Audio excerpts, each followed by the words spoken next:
व्यवहार सोच विचार को बनाए रखता है, यही क्लेश का कारण है। यहां तक हो गया था, है ना। इसके बाद लिखा है कि काल क्रिया की अवधि है, इसी अवधि में आरोपित विचार व इच्छा ही असहज, निरारोपित विचार व इच्छा ही सहज। मानव इकाई में ही जागृति के क्रम में निरारोपण क्षमता पाई जाती है। तो भ्रम बस आरोपण होता है। आरोपण का मतलब है जो जैसा है उससे अधिक या कम ना समझने को ही आरोपण कहते हैं, जो मान्यता के रूप में रहता है, भ्रम के रूप में रहता है। अतिव्याप्ति, अव्याप्ति, अनाव्याप्ति के रूप में है। इसी को अज्ञान भी कहते हैं। अज्ञान को ज्ञान मान लेना, और यही अक्षमता भी है और यही भ्रम भी है। तो आरोपण यानी भ्रमित विचार और भ्रमित इच्छा ही असहज है, भ्रम मुक्ति का विचार और इच्छा ही सहज है। मानव में जागृति क्रम में निरारोपण यानी भ्रम मुक्ति की क्षमता पाई जाती है। इसके बाद है सत्ता में संप्रक्त जड़ चैतन्यात्मक प्रकृति की स्थितिशीलता व सत्ता सहज पूर्णता के संबंध में ही आरोप व निरारोपण क्रिया संपन्न होना पाया जाता है। तो जो भ्रम है वो इन्हीं दो जगहों पर है ज्यादातर। सत्ता में संप्रक्त जड़ चैतन्य प्रकृति की स्थितिशीलता व सत्ता सहज पूर्णता, इन दोनों के संबंध में ही जो है आरोप और यानी भ्रम और भ्रम मुक्ति की क्रिया संपन्न होना पाया जाता है। प्रत्येक इकाई में रूप गुण स्वभाव धर्म समाहित है, यही उसकी कार्यवत्ता है। यानी रूप गुण स्वभाव धर्म के साथ उसकी निरंतर क्रियाशीलता का बना रहना ही उसकी कार्यवत्ता है। भैया हाँ जी, ऊपर वाला में समझ में नहीं आया। वो सत्ता में संप्रक्त जड़ चैतन्य प्रकृति की स्थितिशीलता व सत्ता सहज पूर्ण संबंध में ही आरोप या निरारोपण क्रिया संपन्न होना पाया जाता मतलब इन दो जगह पे ही भ्रम होता है मानव को। है। अच्छा, एक होता है सत्ता में संपर्क जड़ चैतन्य प्रकृति की स्थितिशीलता को नहीं समझ पाता है वो, और दूसरा जो है स्थिति पूर्ण सत्ता यानी जो व्यापक वस्तु है उसको नहीं पहचान पाता। तो कई बार केवल क्रिया को पहचानते हैं, व्यापक वस्तु को छोड़ देते हैं। कई बार व्यापक को समझने की कोशिश करते हैं, क्रिया को छोड़ देते हैं। तो दोनों को सह अस्तित्व में पहचानने से ही ये भ्रम मुक्ति होती है। और ये आरोप या निरारोपण, हाँ बताया ना, आरोप का मतलब भ्रम है ना, और निरारोपण का मतलब है भ्रम मुक्ति। ऊपर उसका परिभाषा दिया ना, भ्रम बस आरोपण होता है। तो यानी जो भ्रम होता है उसके कारण से जो भ्रमित मान्यता बनती है, जो अज्ञान होता है उसको हम सही मान लेते हैं, वही आरोपण क्रिया है ना। उसमें असहजता रहती है। और जब हम उस भ्रम से मुक्त हो जाते हैं यानी ज्ञान संपन्न हो जाते हैं, यानी सत्ता में संप्रक्त जड़ चैतन्यात्मक प्रकृति को पहचान लेते हैं, उसकी स्थितिशीलता को पहचान लेते हैं। तो स्थितिशीलता का पहचान तभी होता है जब लक्ष्य स्पष्ट होता है। यदि लक्ष्य स्पष्ट नहीं होता है तो प्रकृति की स्थितिशीलता का पता नहीं चलता है ना। तो यदि प्रकृति की स्थितिशीलता को पता करना है तो उसके लिए सह अस्तित्व में ही देखना पड़ता है। ठीक है। दूसरी बात है सत्ता का स्पष्ट होना जरूरी है ना। तो सत्ता क्रिया में ही पहचानने में आती है। यदि क्रिया के अंदर जो सत्ता की पारगामिता है उसी में सत्ता का पहचान होता है। ठीक है। यदि सत्ता क्रिया में पारगामी नहीं हो तो सत्ता को पहचानने के लिए कोई भी विधि सफल नहीं हो सकती। फिर इसके बाद है प्रत्येक इकाई में रूप गुण स्वभाव धर्म समाहित रहता है, यही उसकी कार्यवत्ता है। क्योंकि हर इकाई रूप गुण स्वभाव धर्म संपन्न है। हम लोगों ने इसको पहले भी पढ़ा हुआ है ना। और ये भी देखा है कि रूप जो है, रूप मर्यादा पदार्थावस्था में है, गुण मर्यादा जो है वो प्राणावस्था में है, जीवावस्था में स्वभाव मर्यादा है, मानव में धर्म मर्यादा है। तो धर्म मर्यादा का मतलब है मानव धर्म से नियंत्रित रहता है, लेकिन रूप गुण स्वभाव धर्म सभी में रहता है ना। इसकी गणना परिमाण प्रयोजन ज्ञान ही प्रकृति के प्रति निर्भ्रमता पूर्ण क्षमता का द्योतक है। जो ये इकाई की कार्यवत्ता है, इस कार्यवत्ता की गणना करना, इसके परिणाम को समझना और इसके प्रयोजन को समझना है ना, यही ज्ञान है। प्रयोजन ज्ञान ही प्रकृति के प्रति निर्भ्रमता पूर्ण क्षमता का द्योतक है। यदि हमको ये ज्ञान हो जाता है, गणना परिणाम और प्रयोजन का ज्ञान हो जाता है, उस स्थिति में प्रकृति के प्रति निर्भ्रमता पूर्ण क्षमता का, यही प्रकृति के प्रति निर्भ्रमता पूर्ण क्षमता है और यही प्रमाण है, यही सहजता है। फिर इसके बाद लिखा है कि संपूर्ण क्रियाएं, तो संपूर्ण इकाइयां जो है वो क्रिया रूप में ही है, और संपूर्ण क्रियाएं रूप और शब्द भेद से द्रष्टव्य हैं। पूरकता के बिना इकाई में अग्रिमता नहीं है। तो इसमें ये लिखा है कि बिना पूरकता के किसी भी इकाई में अग्रिम गति, अग्रिम विकास और अग्रिम जागृति नहीं है। इसलिए पूरकता जो है वो प्रकृति में नियम है। पूर्णता पर्यंत इकाई पूरकता उपयोगिता के लिए प्रवृत्त है। तो जब तक इकाई जो है पूर्ण नहीं हो जाती है, तब तक पूरकता और उपयोगिता के लिए प्रवृत्त है। यानी पूरकता उपयोगिता की प्रवृत्ति और पूरकता उपयोगिता के साथ रहने की प्रवृत्ति जो है वो निरंतर बनी रहती है।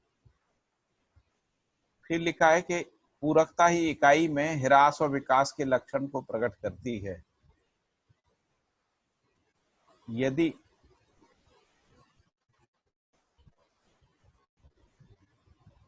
पूरकता, जिसको हम लोग कहते हैं कि भ्रमित इकाई के साथ यदि पूरकता है तो ह्रास है, यदि जागृत के साथ पूरकता है तो विकास है ना। इस रूप में पूरकता ही इकाई में ह्रास व विकास के लक्षणों को प्रकट करती है। यही प्रधान उपादेयता है। फिर लिखा है इकाई में प्रकट होने वाले शब्दादि गुण ही सापेक्ष शक्तियां हैं। हर इकाई में जो शब्दादि गुण ही सापेक्ष शक्तियां हैं। गुण विहीन कोई इकाई नहीं है। इसलिए मानव में सहज कामना का अभाव नहीं है। सहजता ही धर्म है। यही सुख शांति संतोष आनंद है। यही धारणा को स्पष्ट करता है जो प्रत्यक्ष है। तो मानव में धर्म जो है सुख है, सुख ही धारणा है, धारणा ही धर्म है। इस रूप में जो है मानव में धर्म के रूप में सहज कामना है या सुख के रूप में सहज कामना है, उसका अभाव नहीं। फिर लिखा है प्रत्येक कर्म फल ही मानव के सुख व पोषक व शोषक सिद्ध हुआ है। मानव के सुख का पोषक या शोषक सिद्ध हुआ है। तो जो भी मानव कर्म करता है उसका जो फल है, या तो वो सुख का पोषक होता है, नहीं तो वो सुख का शोषक होता है। जैसे भ्रमित कर्म करने से जो उसका फल पैदा होता है, उसके कारण से मानव जाति के सुख का शोषण होता है, और अच्छा कर्म करने से जो उसका फल पैदा होता है, जो उपलब्धि होती है, उससे मानव जाति का सुख जो है वो प्रत्यक्ष होता है या सिद्ध होता है। फिर लिखा है सत्य और सत्यता के अनुभव क्रम में व्यवधान नहीं है। तो यदि कोई व्यक्ति सत्य और सत्यता को समझने के क्रम में है तो उसको कोई व्यवधान नहीं है, क्योंकि अनुभव क्रम व्यवस्था सघन है। क्योंकि जैसे हम अनुभव क्रम की ओर जाते हैं, वैसे वैसे व्यवस्था जो है वो सघन होती जाती है। जागृति की कड़ियां सघन है, इसीलिए सहजता आरोप से मुक्त है। यानी जो सहज है वो भ्रम से मुक्त है, भ्रमित विचार अज्ञान से मुक्त है। आरोप की यानी भ्रम की न्यूनातिरेक मूल्यांकन है। तो कई बार लोग जो है, जो भ्रम है, जो गलत मान्यता है, उसका अधिक और कभी कम मूल्यांकन कर लेते। स्वयं ही न्यूनातिरेक मूल्यांकन क्रिया ही असहजता है। कई बार अपने स्वयं का भी इन्हीं गलत मान्यताओं के कारण से जो हम मूल्यांकन कर लेते हैं वो असहज है। स्वयं का मूल्यांकन तात्रय की सीमा में होने से आरोपण से मुक्त होते हैं ना। तो स्वयं का मूल्यांकन तात्रय की सीमा में होता है। तात्रय का मतलब अमानवीयता, मानवीयता, अति मानवीयता की सीमा में होता है। तात्रय की सीमा में ना हो ऐसा कोई मानव इस पृथ्वी पे नहीं है। तो मानव इन तीनों की सीमा में ही है, या तो अमानवीय है, मानवीय है, या अति मानवीय है। भैया हाँ जी। सहजता आरोप से मुक्त है, इसको थोड़ा सा और बताएं। जैसे भ्रम मुक्ति, सहजता का मतलब है भ्रम मुक्ति की स्थिति है ना। तो भ्रम मुक्ति है तो आरोप नहीं है, यानी भ्रम नहीं है, इसीलिए लिखा है कि भ्रम से मुक्त। ठीक है भैया। ऊपर भी स्पष्ट किया है ना, ऊपर स्पष्ट किया है। जैसे ये लिखा है मानव में सहज कामना नहीं है, और ऊपर भैया हाँ जी, ये शब्दादि गुण मतलब क्या है? इकाई में प्रकट होने वाले शब्दादि गुण ही सापेक्ष सत्य है। जो शब्द हैं और गुण हैं उनकी बात कर रहे हैं। शब्द और गुण, इकाई में प्रकट होने वाले शब्दादि गुण ही सापेक्ष सत्य है। हाँ जी, आपको भेजा, आपको नहीं मिला क्या नया? मैं 1 मिनट में भेजता हूँ आपके व्हाट्सएप पे।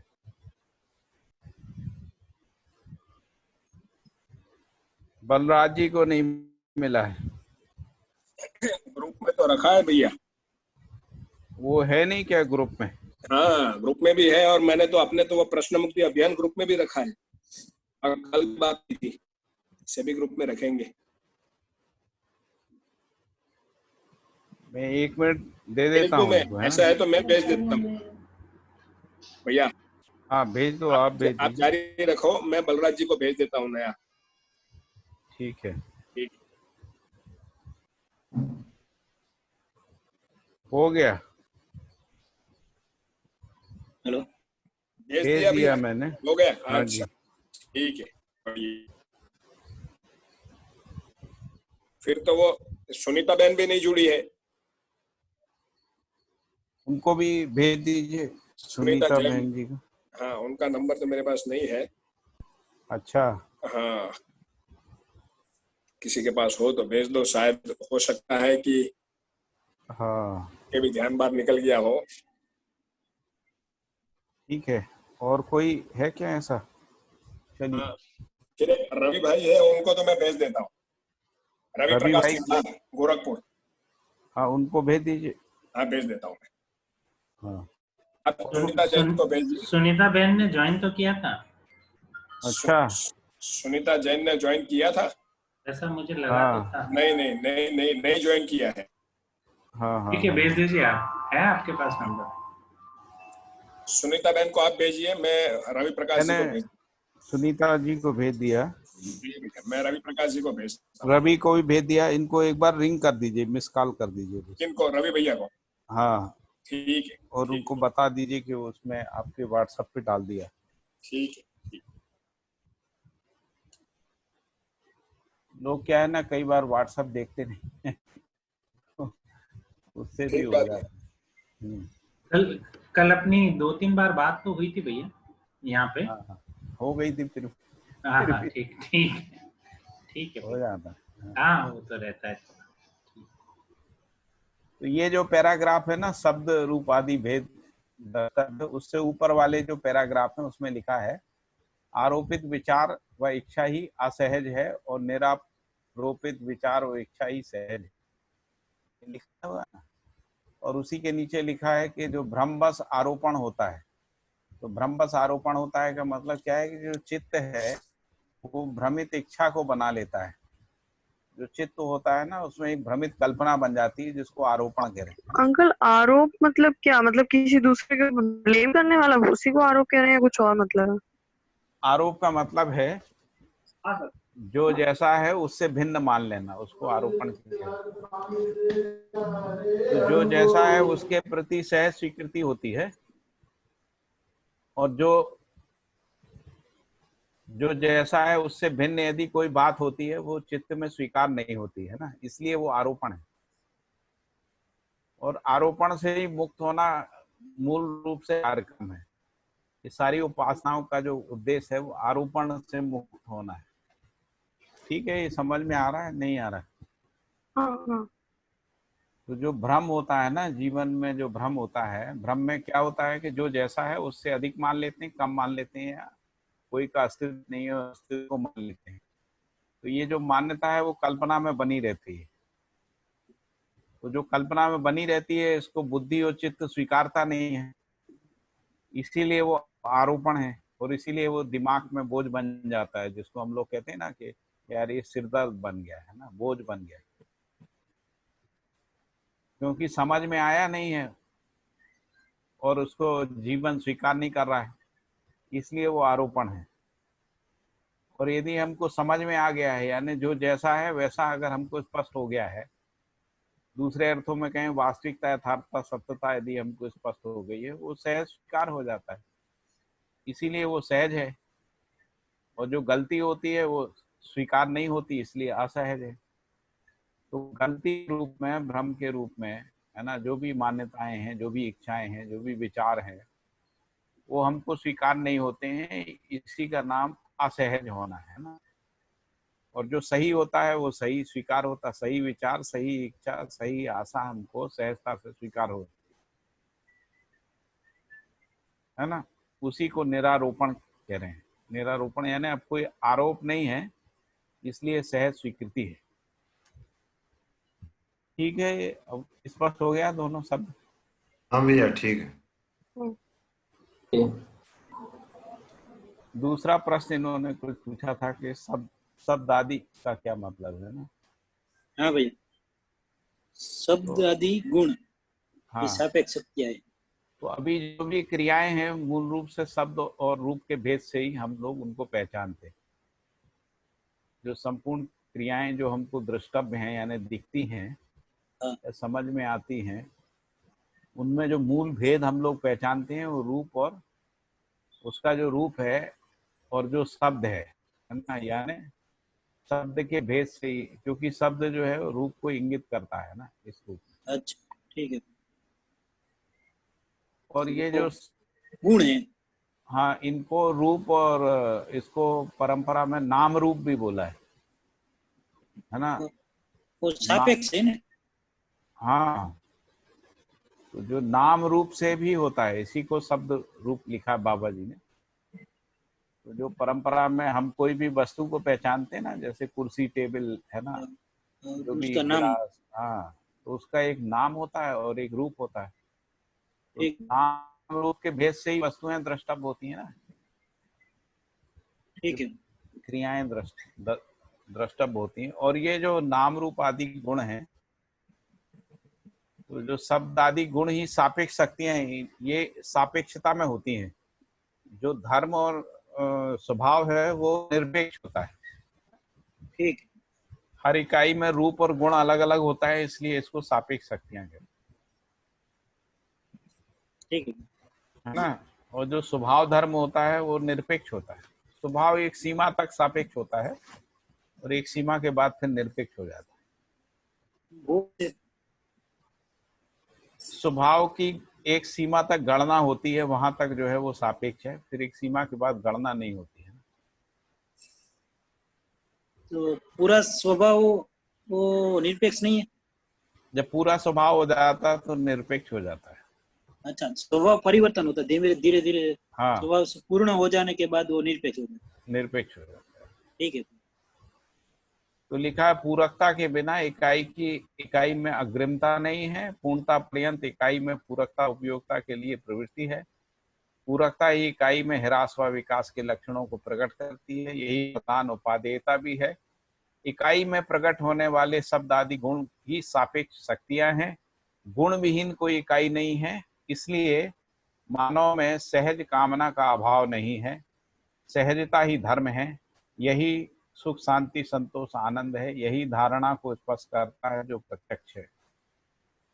प्रत्येक कर्म फल ही मानव के सुख का पोषक या शोषक सिद्ध हुआ है। भाई साहब, हाँ जी, इस पे थोड़ा सा एक्सप्लेन करना। पूरकता के बिना इकाई में अग्रिमता नहीं है।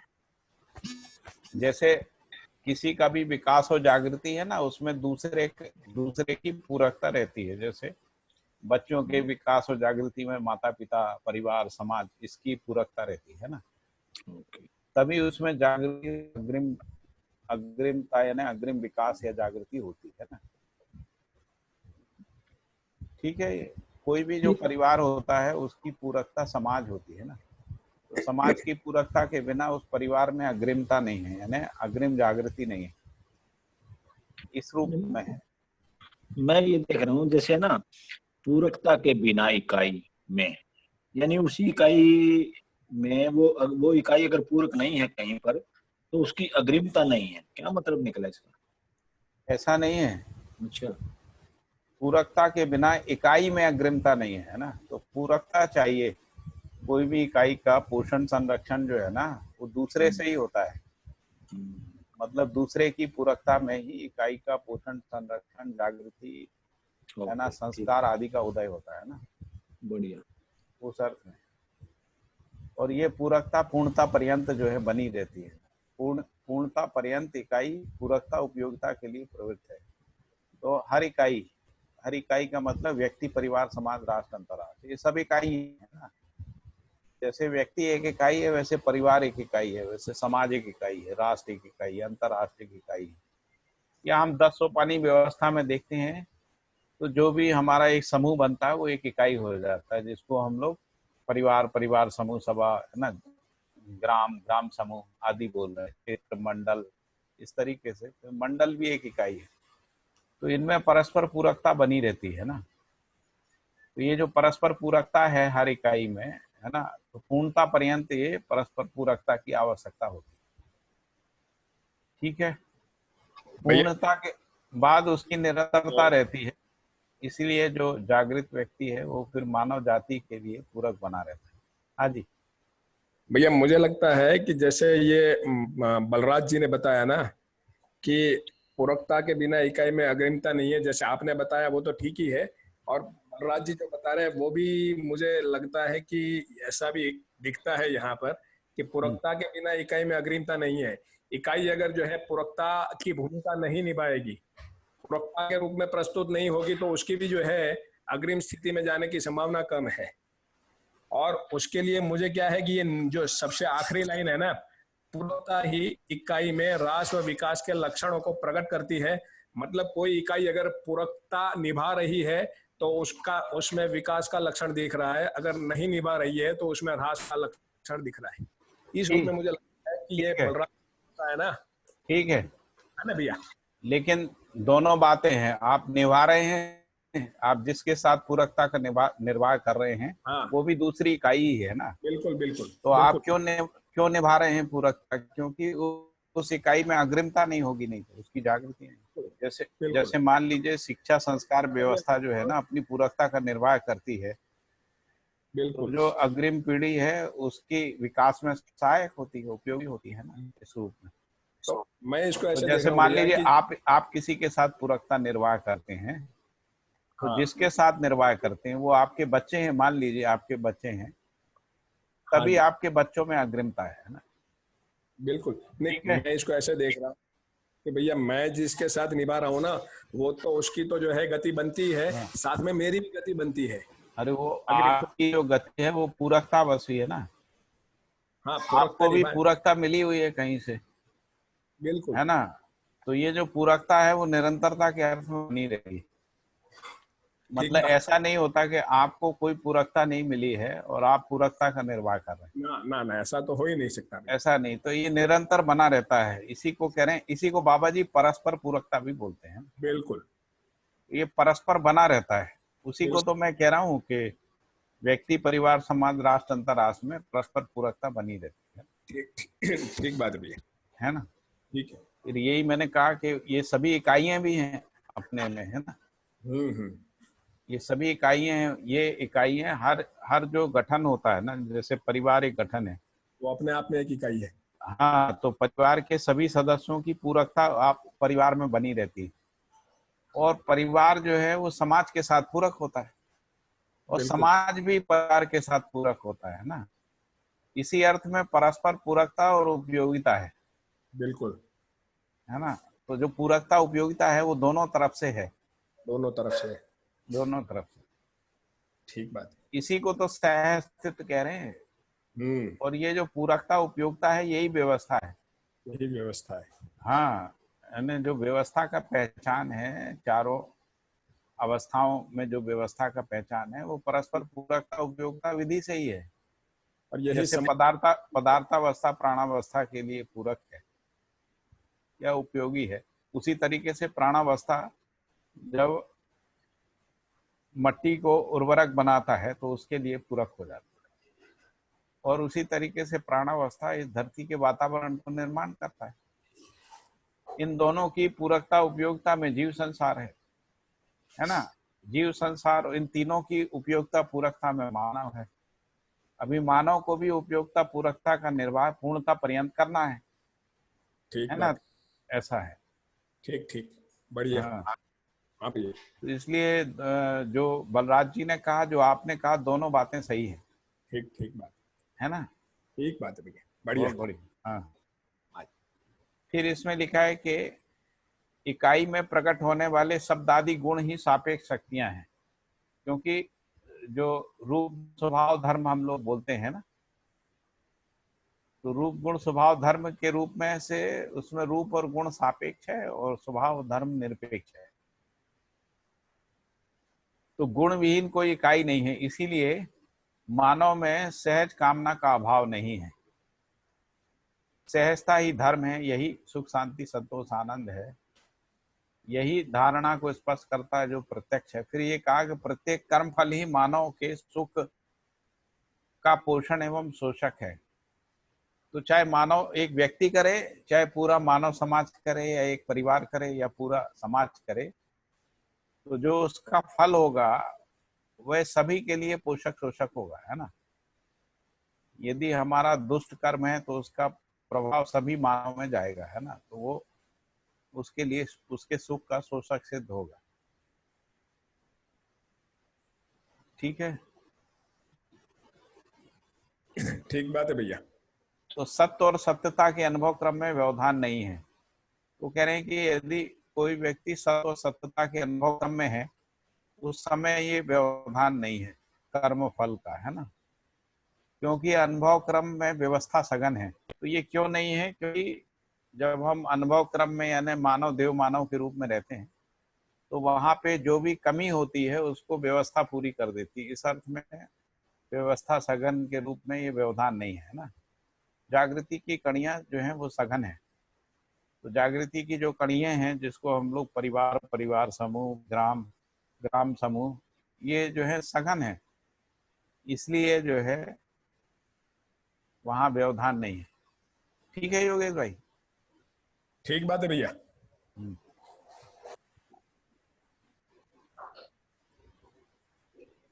अभी थोड़ा समझने की स्पीड तेज हो गई है ना। हाँ जी। हाँ, नहीं, ठीक जा रहा है भैया। सहजता आरोप से मुक्त है, जिसको हम लोग सहजता कह रहे हैं, यानी स्वभाव धर्म है, वो आरोप से मुक्त है। जिसको हम निर्भ्रमता कह रहे हैं, वो आरोप से मुक्त है। जिसको वास्तविकता सत्यता कह रहे हैं, वो आरोप से मुक्त है। आरोप का मतलब है जो भ्रमित मान्यता है ना, उसको आरोप करें, या भ्रम है। भ्रम बस जो प्रवृत्ति है उसको भी असहजता बोल रहे हैं, या आरोप कह रहे हैं। आरोप ही न्यूनातिरेक मूल्यांकन है, तो जो आरोप के कारण से ही जो मूल्यांकन है वो न्यून या अतिरेक होता है। न्यून अतिरेक का मतलब है हम किसी को बहुत हीन मान लेते हैं, जैसे आदमी को जानवर मान लें, और अतिरेक का मतलब है उसको भगवान मान लें। इस तरीके से जो मूल्यांकन होता है अधिमूल्यन के रूप में या निर्मूल्यन अवमूल्यन के रूप में, निर्मूल्यन भी होता है, जैसे हम कहते हैं हम आपको कुछ नहीं मानते, ऐसा भी होता है। यह स्वयं के साथ भी होता है। तो स्वयं की भी न्यूनातिरेक मूल्यांकन क्रिया असहज है। तो स्वयं का मूल्यांकन तात्रय की सीमा में होता है, यानी जो सही मूल्यांकन है वो तात्रय की सीमा में होता है। यदि हमको मानवीयता, अतिमानवीयता, अमानवीयता जो है यदि स्पष्ट है, उसका स्वभाव धर्म गुण आदि स्पष्ट है, उसमें जो अनुसांगिकता है वो स्पष्ट है, तो मूल्यांकन जो है सहज हो जाता है। तात्रय की सीमा में ना हो ऐसा कोई मानव इस पृथ्वी पर नहीं है। तो इस पृथ्वी पर जितने भी मानव हैं वो इन्हीं 3 सीमाओं में ही हैं। फिर लिखा धर्म का वियोग नहीं है क्योंकि वह धारणा है। धारणा का विलगीकरण नहीं होता, इसलिए उसका वियोग नहीं होता।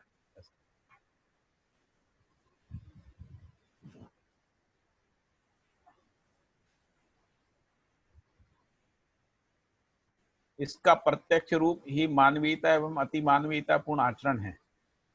तो मानवीयता और अतिमानवीयता पूर्ण आचरण में धर्म की निरंतरता बनी रहती है, या जिसको कहें कि मानवीयता अतिमानवीयता का जो आचरण है वो धर्म सहज आचरण है, जो सहजता का प्रधान लक्षण है।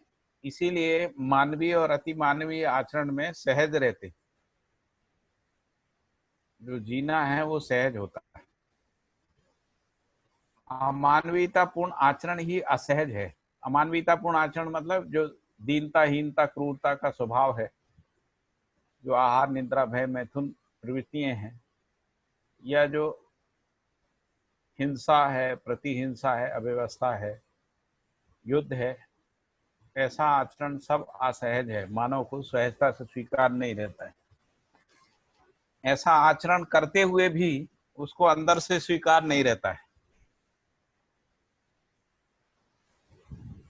इसीलिए ये असहज है। फिर आगे है प्रकृति अपने में पूर्णता के साथ सीमित है, यही अवधि है। हर क्रिया जो है अपनी पूर्णता के साथ सीमित होती है, यही उसकी अवधि है। इकाई पूर्ण में समाई हुई है। यदि सारी इकाइयों नहीं, इकाई नहीं, प्रकृति की बात कर रहे हैं। वैसे इकाई भी पूर्णता में समाई हुई है, लेकिन प्रकृति के संदर्भ में यहाँ बात आ रही है। प्रकृति का मतलब संपूर्ण प्रकृति से। तो प्रकृति अपने में संपूर्णता के साथ सीमित है। संपूर्णता का मतलब है संपूर्णता एक एक करके संपूर्ण होती है ना, और पूर्ण की गणना नहीं होती, क्योंकि व्यापक वस्तु का गणना नहीं होता है, इकाइयों का गणना होता है। तो एक एक करके जो संपूर्ण है उसको प्रकृति कह रहे हैं। प्रकृति अपने में संपूर्णता के साथ सीमित है, यही अवधि है, इसीलिए पूर्ण में समाई है। यही पूर्ण में संपूर्णता सहज सहस्थित है। यही संपूर्णता का नित्य वर्तमान और ज्ञानावस्था के मानव में पूर्णता का प्रसव है। तो ज्ञानावस्था के मानव में पूर्णता का जो प्रसव है, यानी पूर्णता की जो प्रेरणा है या प्रवृत्ति है, या पूर्णता पाने की जो आकांक्षा, कामना है ना, उसका मूल कारण जो है वो पूर्णता में समाये रहने के कारण से है, या पूर्णता में संपृक्त रहने के कारण से है, या पूर्णता में गर्भित रहने के कारण से। यही जागृति के लिए बाध्यता है। और इसीलिए क्योंकि पूर्णता में हम डूबे भीगे घिरे हुए हैं, संपृक्त हैं या गर्भित हैं, इसीलिए जागृति के लिए बाध्यता है। और ये बाध्यता सब में है, कोई भी मानव इससे मुक्त नहीं है। फिर आगे है मानव के बौद्धिक क्षेत्र में पाई जाने वाली अनावश्यक कल्पनाओं का निराकरण ही दर्शन क्षमता में गुणात्मक परिमार्जन है। तो मानव का जो बौद्धिक क्षेत्र है, जिसको आशा विचार इच्छा कह रहे हैं, आशा विचार इच्छा के क्षेत्र में जो अनावश्यक यानी भ्रमित और गलत मान्यताएं होती हैं, उनका निराकरण दर्शन क्षमता में गुणात्मक परिमार्जन है। तो इनका निराकरण कैसे होता है? जब वास्तविकता, यथार्थता, सत्यता स्पष्ट होती है, जिसको हम कह रहे हैं श्रवण मनन चिंतन पूर्वक इनका निराकरण होता है। यानी जब वस्तुगत सत्य स्पष्ट होता है, वस्तु स्थिति सत्य स्पष्ट होता है, जिसको हम दर्शन क्षमता कह रहे हैं। तो यही दर्शन क्षमता के रूप में गुणात्मक परिमार्जन है। उससे भ्रमित कल्पनाएं या अनावश्यक कल्पनाओं का निराकरण हो जाता है। यही गुणात्मक संस्कार परिवर्तन है। शिक्षा एवं जीवन के कार्यक्रम का योगफल है। दर्शन क्षमता का उत्कर्ष ही अनुक्षण वीक्षण है। तो जहां पे दर्शन क्षमता पूरी हो जाती है, उसका जो उत्कर्ष है उसी का नाम अनुक्षण वीक्षण है। अनुक्षण वीक्षण का मतलब होता है कि क्षण क्षण मध्यस्थ का बना रहना। यही मध्यस्थ क्रिया की क्षमता है। मध्यस्थ क्रिया ही दृष्टा है। दर्शन क्षमता मतलब, दर्शन क्षमता का क्या मतलब है? दर्शन क्षमता का मतलब है रूप गुण स्वभाव धर्म, देश काल दिशा और सह अस्तित्व का स्पष्ट होना। चारों अवस्थाओं का जो रूप गुण स्वभाव धर्म है वो स्पष्ट होना, समझ में आना, है ना।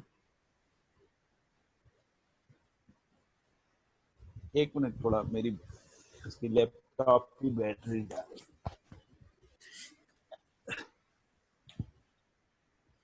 रूप गुण स्वभाव धर्म देश दिशा काल और तब तक योगेश भाई 1 मिनट आप बताइए, है ना योगेश भाई? हाँ भैया। ये दर्शन शिवांगी क्षमता का वो रूप गुण स्वभाव धर्म देश दिशा काल और भैया ने क्या बोला मुझे पता नहीं चला, लेकिन वाला वो है ना, किसी भी इकाई को उसकी स्थिति गति के साथ देखना, अच्छा। उसकी क्षमता में देखना। रूप गुण स्वभाव धर्म देश दिशा काल के साथ। समझ में आ गया? तो दर्शन क्षमता हो गई। और दर्शन क्षमता का उत्कर्ष मतलब कि ये पूरी चीज पूरी तरीके से हम देख पा रहे हैं, समझ पा रहे हैं। तो अनुक्षण वीक्षण हो गया, मतलब कि सहअस्तित्व की निरंतरता, मतलब सहअस्तित्व में समझने की निरंतरता। अनुक्षण वीक्षण मतलब क्षण क्षण बना रहना, है ना, उसका जो है कंटिन्यूटी रहना, सहअस्तित्व में होने के उसके उस रूप में। हाँ, मध्यस्थ की कंटिन्यूटी ना। हाँ जी, समझदारी का क्षण क्षण बना रहना। अच्छा, है ना। दर्शन क्षमता मतलब समझदारी की बात है।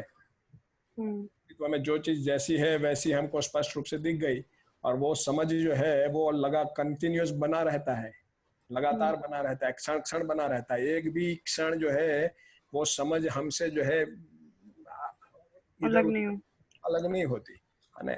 हमारे विचार व्यवहार व्यवसाय में वो लगातार उसी से जो है हमारे सभी विचार व्यवहार व्यवसाय होते हैं, वही जो है अनुक्षण वीक्षण है। तो अनुक्षण वीक्षण का मतलब है जो मध्यस्थ है,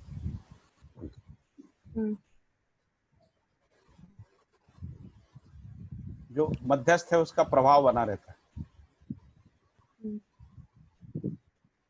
मध्यस्थ आपका प्रश्न का उत्तर हो गया ना? आगे बढ़ो। हाँ हाँ हो गया। ये लिखा है कि मध्यस्थ क्रिया का चरमोत्कर्ष ही सम विषम क्रिया में पूर्ण नियंत्रण है। तो जब तक मध्यस्थ क्रिया का जागरण नहीं होता है, या मध्यस्थ क्रिया जो है वो प्रभावशील नहीं होती जीवन में, तब तक सम विषम का प्रभाव बना रहता है। और वो जो सम विषम का प्रभाव है कभी समातिरेक और विषमातिरेक के रूप में भी होता है। तो जब तक समातिरेक विषमातिरेक या सम विषम क्रिया के रूप में जीवन में क्रियाकलाप है, तब तक जो है स्वभाव गति में नहीं होता है। जो जीवन है या कार्य व्यवहार विचार जो है अपनी स्वभाव गति में नहीं रहते। तो स्वभाव गति में बने रहने के लिए जो है मध्यस्थ क्रिया का पूरा नियंत्रण जो है आशा विचार इच्छा बुद्धि पे हो जाना, है ना, जरूरी है। यानी आत्मा के संकेतों के अनुसार आशा, विचार, इच्छा और वितंभरा में नियंत्रण का स्थापित हो जाना, उसी को संयम क्रिया भी कहते हैं। संयम हो जाना, यही क्षमता क्षण क्षण मध्यस्थ व्यवधान से मुक्ति है। तो जो मध्यस्थ यानी जो आत्मा के जो संकेत हैं उसमें जो व्यवधान है उससे मुक्ति है। संस्कार पूर्वक ही बौद्धिक व्यवस्था प्रक्रिया क्षमता, तो संस्कार पूर्वक बौद्धिक व्यवस्था प्रक्रिया क्षमता के अनुसांगिक मानव सहज तृष्णा एवं विषयों की सीमा में प्रवृत्ति निवृत्ति पूर्वक व्यस्त होना पाया जाता है, जो प्रत्यक्ष है। तो संस्कार पूर्वक ही जो मानव की जो बौद्धिक व्यवस्था प्रक्रिया क्षमता है, यदि इसको व्यवस्था प्रक्रिया क्षमता को देखें तो उसी को कर्म, उपासना और ज्ञान कह रहे हैं। तो कर्म, उपासना और ज्ञान के अनुसांगिक ही मानव सहज ऐषणाएं एवं विषयों की सीमा में प्रवृत्ति निवृत्ति पूर्वक व्यस्त होना पाया जाता है, जो प्रत्यक्ष है। तो इन तीन स्थितियों में होता है। एक होता है जब आत्मा के अनुसांगिक होता है, दूसरा ऐषणासक्त के अनुसांगिक होता है, तीसरा जो विषयों के अनुसांगिक होता है ना। तो आत्मा यानी मध्यस्थ के अनुसांगिक बौद्धिक प्रक्रिया व व्यवस्था में सत्य संकल्प एवं सत्य कल्पना पूर्व मानसिकता की स्थिति पाई जाती है, जो प्रसिद्ध कर्म, उपासना, ज्ञान पूर्ण है।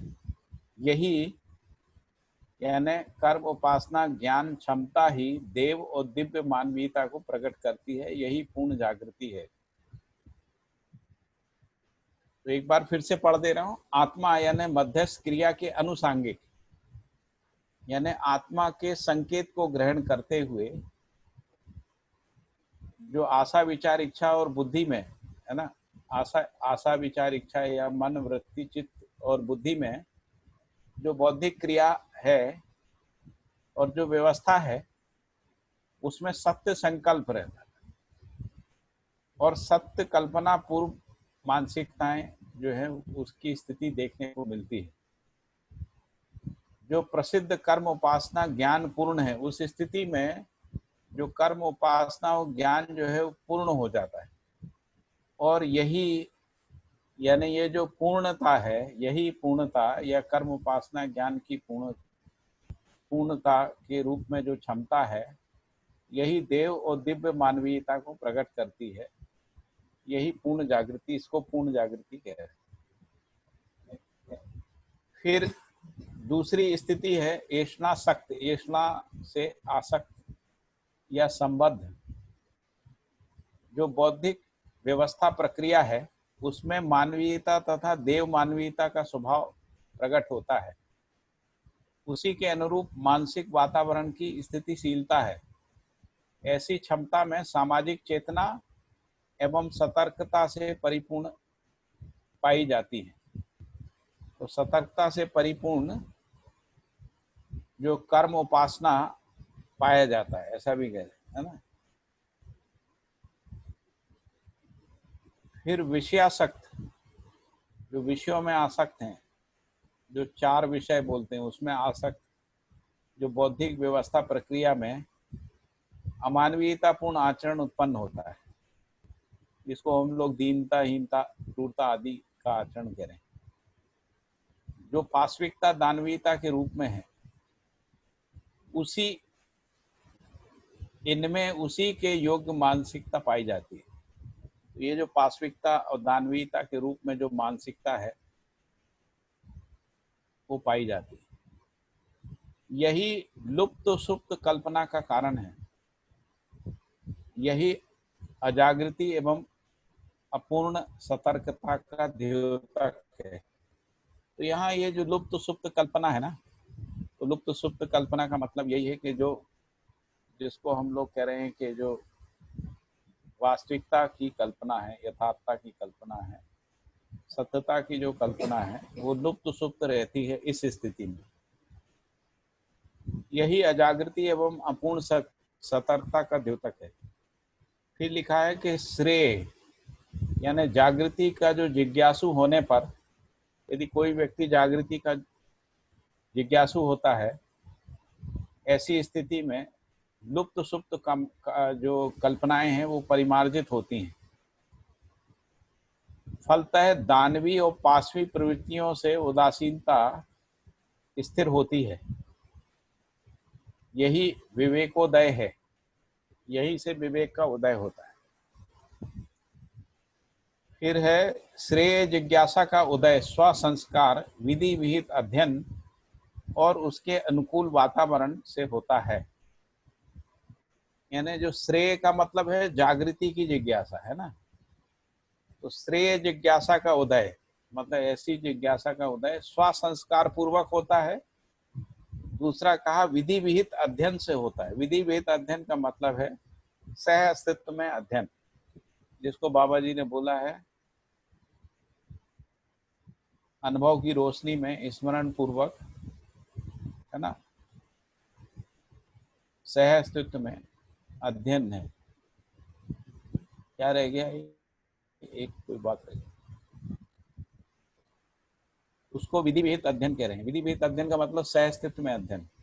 विधि विहित अध्ययन का मतलब है जब हम इकाइयों को विधि के साथ देखते हैं, दूसरे अर्थों में कहें कि नियम त्रय के साथ देखते हैं ना, उस रूप में जो अध्ययन होता है। और उसके अनुकूल वातावरण, तो वातावरण यानी मानवकृत वातावरण यानी शिक्षा व्यवस्था यदि होती है, तो यदि उसके अनुकूल शिक्षा व्यवस्था होती है तो भी श्रेय के प्रति जिज्ञासा होती है। फिर लिखा है विधि विहित अध्ययन ही निपुणता कुशलता पांडित्य है। तो यहाँ जो विधि विहित अध्ययन आया उसको नीचे उन्होंने लिखा है कि निपुणता कुशलता पांडित्य है। अध्ययन एवं वातावरण ही संस्कार परिवर्तन के लिए समर्थ व्यवस्था है, जिसका गुणात्मक परिवर्तन ही आत्मबोध के लिए जिज्ञासा है। तो ये जो अध्ययन है और जो वातावरण है, उसी से संस्कार परिवर्तन के लिए समर्थ व्यवस्था है, जिसका गुणात्मक परिवर्तन ही आत्मबोध के लिए जिज्ञासा है। तो उसी से आत्मबोध के लिए जिज्ञासा होती है। आत्मबोध के लिए जिज्ञासा को ही हम लोग पूर्वानुक्रम कह रहे हैं ना, पूर्व के अनुक्रम को समझना है, यानी आत्मा को समझना, आत्मा को पहचानना, आत्मबोध हो जाए, इसके लिए जिज्ञासा का होना। फिर लिखा है कि जो आत्मबोध ही सत्य जिज्ञासा का प्रधान लक्षण है। यदि आत्मबोध जो होने के लिए, यदि आत्मबोध होने के लिए जिज्ञासा है, वही सत्य जिज्ञासा का प्रधान लक्षण है। फिर लिखा है कि अवधारणा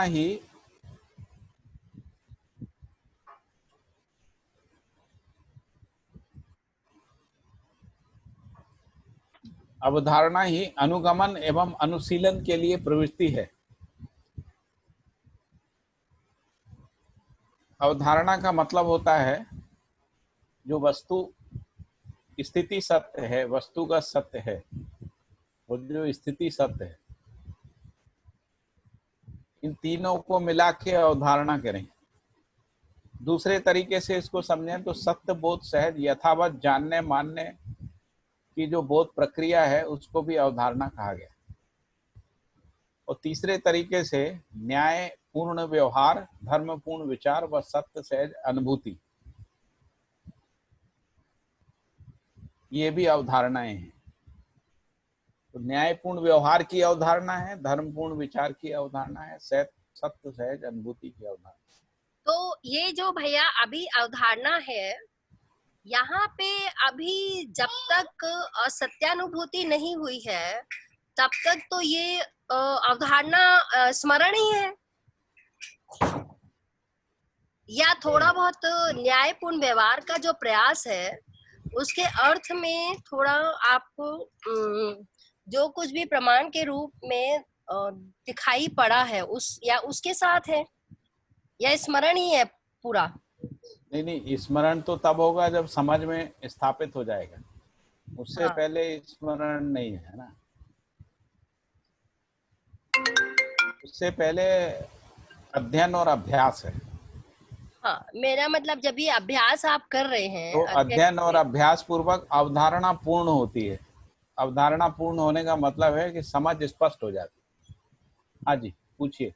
तो समझ स्पष्ट दो स्थितियां हैं ना, एक सह अस्तित्व का जो अनुभव है वहां पे समझ का होना, और एक आपको जो सूचना मिली अध्ययन पूर्वक उसमें स्पष्ट होना, दोनों में अंतर है ना। नहीं, सूचना पूरा होना ही तो समझ है। अच्छा, उसी को कह रहे हैं, वही मैं कह रही थी ना। ठीक है, मतलब जिसको हम कह रहे हैं कि मनन पूरा हो गया, उसी को अवधारणा कह रहे हैं ना। ठीक हाँ, है, मनन पूरा होने से अवधारणा पूरी हो गई। हाँ ठीक है अवधारणा पूरे होने से असंदिग्धता आ जाती, जी। यानी बुद्धि जो है वो असंदिग्ध हो जाती है, अब उसको कोई डाउट नहीं है ना। अवधारणा का पूर्ण हो जाना मतलब डाउटलेसनेस आ जाना, या निर्भ्रमता हो जाना, या निर्विषमता हो जाना, निर्विरोध हो जाना, है ना।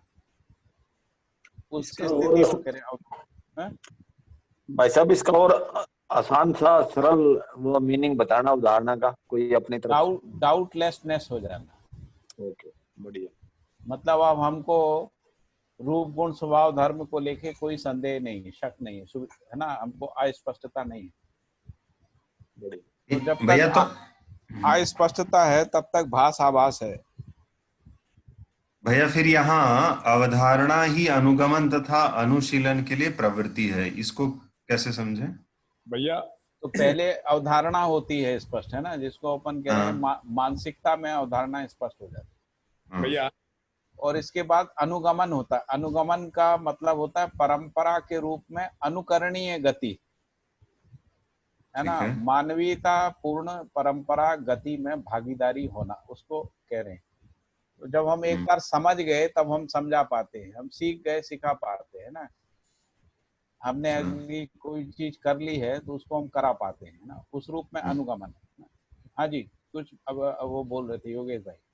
हाँ भैया, ये अवधारणा को लेकर करीबन समझो ना कि 6-7 साल पहले अछोटी में हमारा अध्ययन चल रहा था ना, तो वहाँ जो है मेरे ध्यान में है कि किसी ने बताया था, जैसे सरल, अभी बलराज जी ने बताया सरल भाषा में, आप जरा इसको देखिए कि ये ठीक है जैसा मैं समझा हूँ कि बाबा जी के जो निष्कर्ष है दर्शन में, जो भी बाबा जी ने निष्कर्ष के रूप में रखा है निचोड़ रूप में, वो हमको समझने के क्रम में, अध्ययन क्रम में वो स्वीकृत हो जाना और उस निष्कर्षों को अभ्यास में उतारने का जो है तत्परता हो जाना, उसके लिए वो अनुगमन है। तो वो जो है उसको अवधारणा के रूप में बताया था कि ये आपका जो स्पष्ट हो जाना अवधारणा है। हाँ, उसको करने के लिए तत्पर हो जाना अनुगमन है। हाँ, उस समय ऐसा बताया था कि अवधारणा में जो है अभ्यास की मानसिकता भी है। मतलब एक तो जो है बाबा जी के निष्कर्ष जो है अध्ययन क्रम में स्पष्ट हो जाना, अब स्पष्ट होना मतलब जो है आपको उसको अभ्यास करने की, जो है अभ्यास में उतारने की आपकी तत्परता भी, मानसिकता भी बन जाना। ये दोनों के मिला सम्मिलित रूप में जो है ये अवधारणा है, ऐसा उस समय बताया था। और अनुगमन को अनुभव की और गमन के रूप में बताया था। देखिए, मैंने तो 4 परिभाषाएं उसमें से निकाली हैं। हाँ भैया, जो परिभाषा संहिता में है। हाँ जी, हाँ जी। तो अभी मैं उसके आधार पे ही अनुमान को लगाने की कोशिश कर रहा हूँ। ठीक बात है भैया, है ना। अभी उसमें नहीं जाते किसी ने क्या बोला, है ना, ठीक बात, हमने क्या सुना था। तो एक परिभाषा इसमें ये लिखी है, वस्तु स्थिति सत्य, वस्तुगत सत्य, स्थिति सत्य। अवधारणा की परिभाषा। हाँ, इन तीनों को अवधारणा बोल रहे हैं। हाँ जी। दूसरी परिभाषा लिखी है, सत्य बोध सहज यथावत, यथावत जानने मानने की बोध क्रिया, ये दूसरी परिभाषा है। सत्य बोध सहज यथावत जानने मानने की बोध क्रिया। ठीक बात है। तीसरी परिभाषा है अवधारणा की, न्यायपूर्ण व्यवहार, धर्मपूर्ण विचार व सत्य सहज अनुभूति ही अवधारणाएं हैं, ऐसा लिखा। चौथी परिभाषा है, जान लिया है, मान लिया है, पहचान चुके हैं, ऐसा। 4 परिभाषाएं।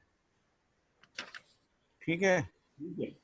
इन चारों परिभाषाओं का अर्थ है कि हमको जो सत्य है वो स्पष्ट हो गया है, सत्य और सत्यता स्पष्ट हो गई, उसी का नाम अवधारणा। भैया इसमें दो बातें हो गई ना, एक तो जान लिया है इसका मतलब अनुभव हो गया है, और एक बात है कि आपने स्वीकारा है। दो बातें हैं ना, उसको स्वीकारा है मतलब क्या होता है? स्वीकारा है नहीं होता है। आपने जैसे कहा कि आपने अभी हमने ये पूरा सूचना आ गई, हाँ हमने इसमें श्रवण पूरा हुआ, फिर मनन हो गया, फिर हमने उसका अभ्यास के अर्थ में उसका अभ्यास जो किया उसके अर्थ में हमें जो स्वीकृत हो गया, तो पर ये तो जानना है तो अनुभव है। हाँ जी। और अभ्यास है, वो अभ्यास अभी अनुभव के बगैर भी एक अभ्यास की स्थिति है। हाँ, तो इसलिए मैं कह रही हूँ कि अवधारणा में अनुभव क्या बन रही है ना? अनुभव के बिना जो अभ्यास है वो अवधारणा थोड़ी है। हाँ, इसका मतलब वो पूर्णता की बात को ही अवधारणा कह रहे हैं ना। अनुभव के बिना जो अध्ययन है वो भी अवधारणा नहीं है। नहीं है ना, वही अनुभव से पहले जो सूचना है वो भी अवधारणा नहीं है, वो सूचना है। उसी को स्पष्ट कर रहा चाह रही थी। जब अध्ययन पूरा हो गया, जिसको अपन कह रहे हैं श्रवण मनन पूरा हो गया, चिंतन पूरा हो गया, जिसको प्रतीति और साक्षात्कार हो गया, यानी प्रतीति और साक्षात्कार का मतलब है अब कोई जो है ना शंका नहीं है, निर्भ्रमता है ना, निर्भ्रमता हो गई, निर्भ्रमता है, निर्विरोधिता है, निर्विषमता है। तो वो जो निर्भ्रमता है वही अवधारणा है ना, वही अवधारणा है, उसी की स्वीकृति होती है। ठीक है, उससे पहले स्वीकृति होती नहीं है, तो वो अनुभव की स्थिति है ना। तो ये जो स्वीकार करना है ये तो मान्यता है। हाँ, वही मैं स्पष्ट करना चाह रही थी। अवधारणा उस बात को कह रहे हैं जो ज्ञान विवेक विज्ञान संपन्नता हो गई है ना, तो समाधान की स्थिति नहीं अवधारणा ज्ञान के रूप में है, विज्ञान और विवेक के रूप में उसका प्रमाण है। ठीक है, यानी जो अवधारणा है वो ज्ञान है जी। अवधारणा ही अनुगमन, यानी ज्ञान जो है वो अनुगमन होता है, इसमें होगा तो विवेक और विज्ञान में होगा। ठीक है भैया। और कहाँ होगा तो अनुशीलन के लिए, है ना। तो इसीलिए मैंने अनुगमन का परिभाषा जो लिखा हुआ है वो मैंने बताया, परंपरा के रूप में अनुकरणीय गति, है ना। ठीक है, मानवीयतापूर्ण परंपरा गति में भागीदारी करना। तो यदि अवधारणा पूरी नहीं हुई है तो भागीदारी नहीं हो सकती है ना। बिल्कुल, है ना। भागीदारी का मतलब क्या है, हम कुछ समझ गए हैं वो समझा रहे हैं, हम सीख गए हैं वो सिखा रहे हैं, हम कर लिए हैं उसको करा रहे हैं जी, है ना। ये अनुशीलन को भी थोड़ा बताना आसान सा। अनुशीलन, हाँ, पहले अनुगमन स्पष्ट हो जाए ना। हो गया। हाँ, तो अनुशीलन का मतलब है बोध संपन्नता क्रम में स्वयं स्फूर्त संतुलन को पा लेना। तो जैसे क्या होता है, ये जो संतुलन है ना, तो ये क्रमशः व्यक्ति परिवार समाज राष्ट्र अंतरराष्ट्र में सामाजिकता के रूप में संतुलन होता है। तो जब हम इसको क्रम से देखते हैं, बोध संपन्नता क्रम में देखते हैं ना, बोध संपन्नता क्रम का मतलब है न्याय धर्म और सत्य, है ना, इस रूप में बोध संपन्नता का क्रम है। तो पहले न्याय में संतुलन होता है, फिर धर्म से संतुलन होता है, फिर सत्य में संतुलन होता है। तो जो न्याय में संतुलन होता है उससे पहले मानसिकता में जो संतुलन होता है, जो विचार में होता है, वो अवधारणा, यानी जिसमें आशा विचार इच्छा जो है संतुलित हो जाते हैं ना। जब बुद्धि में बोध हो जाता है, यानी अवधारणाएं स्पष्ट हो जाती हैं, तो इसके बाद जो हमारी मूल प्रवृत्ति है आशा विचार इच्छा है वो नियंत्रित संतुलित हो जाती है। इसके बाद उस मानसिकता के साथ अनुगमन होता है ना। अनुगमन होता है यानी हम परंपरा में भागीदारी करते हैं, परिवार में समाज में राष्ट्र में अंतरराष्ट्र में, उसमें भागीदारी करते हैं, उसी को अनुकरणीय गति भी बोल रहे हैं ना। तो इसीलिए अनुगमन के परिभाषा में लिखा है परंपरा के रूप में अनुकरणीय गति, मानवीयतापूर्ण परंपरा गति में भागीदारी करना, ये अनुगमन है। और अनुशीलन का मतलब है अनुगमन पूर्वक, है ना, बोध संपन्नता क्रम में स्वयं स्फूर्त संतुलन के लिए प्रवृत्ति है।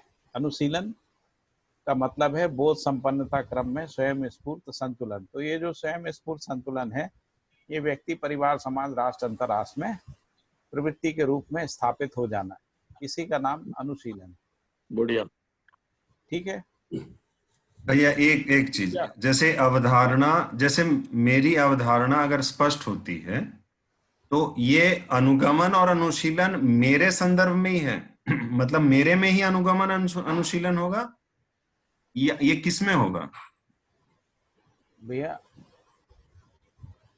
ये जो आपने कहा ना, आपकी अवधारणा क्या होती है?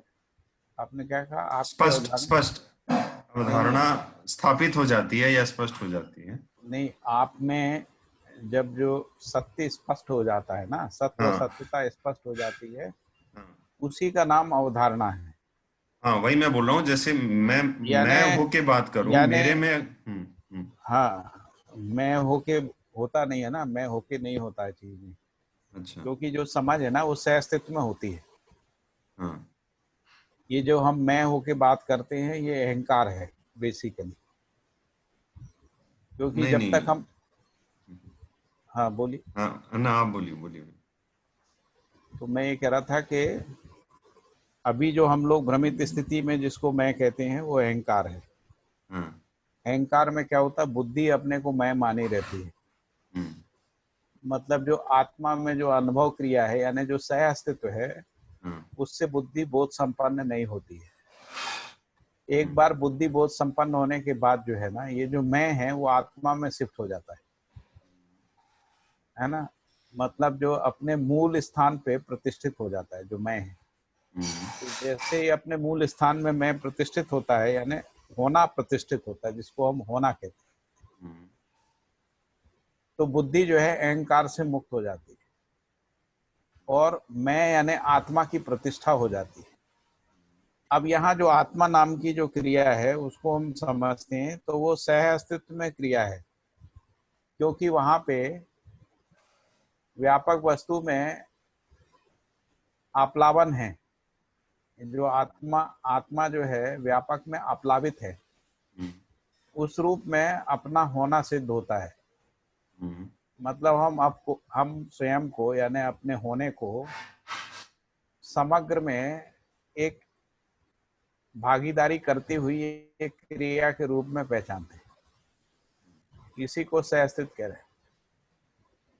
इसकी स्वीकृति जो है पुनः बुद्धि में होती है, तो उसी में जो है आत्मबोध होता है, स्वबोध होता है, अनुभव बोध होता है, सह अस्तित्व बोध होता है, ज्ञान का बोध होता है, ये सब है। तो ये जो बोध है, सब बोधों को मिला के अवधारणा कहते हैं। भैया धारणा क्या है? अवधारणा के बाद जो है, अवधारणा अनुगमन करती है और अनुशीलन के लिए उसमें प्रवृत्ति रहती है, यानी अवधारणा प्रमाणित होने के लिए गतिशील होती है। तो मतलब जो अनुभव बोध है उसको हम धारणा बोल सकते हैं? जी, अनुभव बोध को धारणा बोल सकते हैं। इस सभी प्रकार का जो भी बोध है ना, जिसको बोध संपन्नता कह रहे हैं, बोध संपन्न हो जाना ही अवधारणा है। धारणा की बात, धारणा तो धर्म है। तो मतलब वो धारणा के स्वरूप में ही रहते हैं। अवधारणा है वो धारणा का स्वरूप जब स्थापित होते हैं, हमारे में जो स्वत्व बन जाता है, तब वो धारणा बनती है ना। अनुभव मूलक का विधि से, जब अनुभव मूलक विधि से जो प्रमाणित होते हैं, तब वो धारणा का रूप लेती है। अनुभवगामी में अवधारणा रहती है, अनुभव मूलक में जो अवधारणा है वो धारणा का स्वरूप लेती है।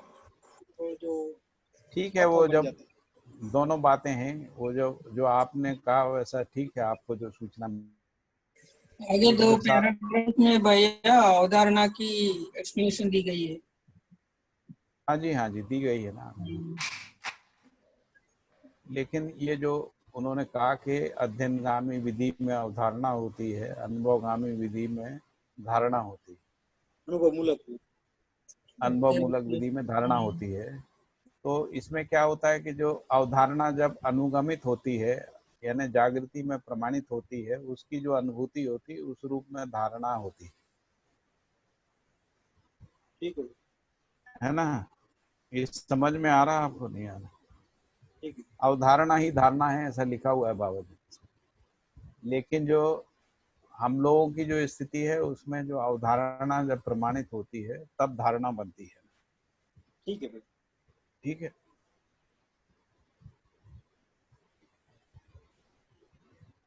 तो अवधारणा ही अनुगमन तथा अनुशीलन के लिए प्रवृत्ति है जो शिष्टता के रूप में प्रत्यक्ष होती है। तो ये जो शिष्टता के रूप में यानी जिसको हम लोग आचार बोलते हैं ना, मानवीय आचार बोलते हैं, उस रूप में प्रत्यक्ष होती है। प्रगति के लिए अवधारणा अनिवार्य है। यदि हमको आगे की और प्रगति करना है तो अवधारणा अनिवार्य है। अवधारणा ही सद्विवेक है और सद्विवेक स्वयं में सत्यता की विवेचना है जो स्पष्ट है। मूलतः यही शुभ एवं मांगल्य है। अनुभव की अवधारणा सत्यबोध के रूप में, अवधारणा ही सत्य संकल्प है। यही परावर्तित होकर शुभ कर्म, उपासना और आचरण के रूप में प्रत्यक्ष है। तो जो अवधारणा है वही अनुगमन अनुशीलन पूर्वक जो है शुभ कर्म, उपासना और आचरण के रूप में प्रत्यक्ष है।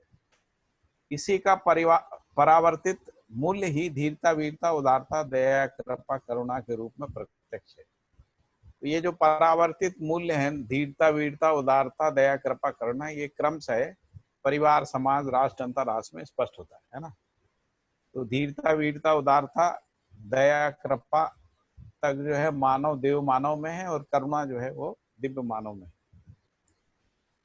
सत्य में ही सम्यक बोध होता है। सम्यक बोध का मतलब होता है पूर्ण बोध। सम्यक शब्द का अर्थ है पूर्ण। असत्य की कल्पना एवं भास होता है। जो असत्य होता है उसका कल्पना या भास होता है। इसीलिए ये भी लिखा है कि अजागृत में सत्य भासता है। फिर आगे लिखा है कि हीनता, दीनता, क्रूरता से युक्त कर्म अशुभ होता है। फिर लिखा है स्व मूल्य ही प्रवृत्ति निवृत्ति की स्तुति है। तो प्रवृत्ति और निवृत्ति, तो निवृत्ति का मतलब होता है भय, भ्रम, बंधन से मुक्ति, और प्रवृत्ति का मतलब होता है उपलब्धि एवं प्रयोजन सिद्ध हेतु प्रयुक्त बौद्धिक संवेग। उपलब्धि एवं प्रयोजन सिद्धि हेतु बौद्धिक संवेग, ये प्रवृत्ति है। तो स्वमूल्य ही प्रवृत्ति और निवृत्ति की स्तुति है। स्तुति का मतलब होता है जो बीज अंकुरित होता है उसको स्तुति कहते हैं। अंकुरण की क्रिया से पूर्व की जो स्थिति है। इसीलिए असत्य, अभिमान और दर्प से मुक्ति है। और जब ये प्रवृत्ति और निवृत्ति स्वमूल्य की हो जाती है उससे असत्य, अभिमान एवं दर्प से मुक्ति होती है तथा सत्य, सरलता, सहजता और सौजन्यता से युक्त हो जाते। फिर है कर्म व उपासना श्रेय कारक है। निवृत्ति का क्या मतलब होता है? निवृत्ति का मतलब होता है भय, भ्रम और बंधन से मुक्त हो जाना। ठीक है। स्तुति का क्या बोला? स्तुति का मतलब होता है जब कोई बीज अंकुरित होता है ना, उससे पूर्व की जो स्थिति होती है, अंकुरण शुरू होता है, उसको स्तुति कहते हैं। जहां से अंकुरण शुरू होता है। ठीक है। तो फिर लिखा है कि असत्य, अभिमान और दर्प से मुक्ति हो जाती है और सत्य, सरलता, सहजता और सौजन्यता से युक्त हो जाते हैं। फिर आगे लिखा है कर्म व उपासना श्रेय कारक है। फिर अगला सेंटेंस है सत्य कामना की निरंतरता से लक्ष्य की अवधारणा होती है। तो ये जो सत्य की कामना की निरंतरता यदि बनी रहे तो उससे लक्ष्य की अवधारणा होती है। ज्ञान में ही उत्पादन, व्यवहार, विचार एवं अनुभूति प्रत्यक्ष है। तो ज्ञान के बिना उत्पादन, व्यवहार, विचार और अनुभूति प्रत्यक्ष नहीं। तो ज्ञान विवेक सम्मत विज्ञान ही है जो पूर्ण है। यदि ज्ञान और विवेक से सम्मत विज्ञान है जो पूर्ण है, उसको भी हम लोगों ने पहले पढ़ लिया है। फिर लिखा है सत्य और सत्यता में दृढ़ता ही श्रेयमय जीवन है। फिर सत्यानुभूति ही सबका अभीष्ट है। शरीर से संपन्न होने वाली समस्त क्रियाओं का संचालन मन ही मेधस के द्वारा करता है। तो शरीर से जो भी क्रियाएं संपन्न होती हैं उसका संचालन मन ही मेधस के द्वारा करता है। और मेधस क्या करता है? तो मेधस से सभी नाड़ियां नियंत्रित हैं। फिर लिखा है कि जो शब्द का मूल रूप मन ही है, मेधस पर मन आस्वादन एवं स्वागत पूर्ण भाव तरंगों का प्रसारण संचालन नियंत्रण करता है। इसके मूल में शब्द ही है। तो जो शब्द की उत्पत्ति मन में ही होती है और वो जो शब्द है वो मेधस पर आस्वादन एवं स्वागत पूर्ण भाव पूर्ण तरंगों के प्रसारण संचालन और नियंत्रण के रूप में रहता है ना। इसके मूल में शब्द ही है। मेधस पर मन आस्वादन एवं स्वागत भावपूर्ण तरंगों का प्रसारण संचालन नियंत्रण करता है। उसके मूल में शब्द ही है। जागृति की ओर गति हेतु नियंत्रणात्मक शब्द ही मंत्र हैं। नियंत्रणात्मक शब्द का मतलब होता है जिसका अर्थ निश्चित हो गया है, यानी निश्चित अर्थों के साथ में। अर्थविहीन शब्द जो है वो मंत्र नहीं है। उसी को अनियंत्रित भाषा या अनियंत्रित शब्द बोलते हैं। अनियंत्रित शब्द और अनियंत्रित भाषा ही शब्द शक्ति का अपव्यय भी है।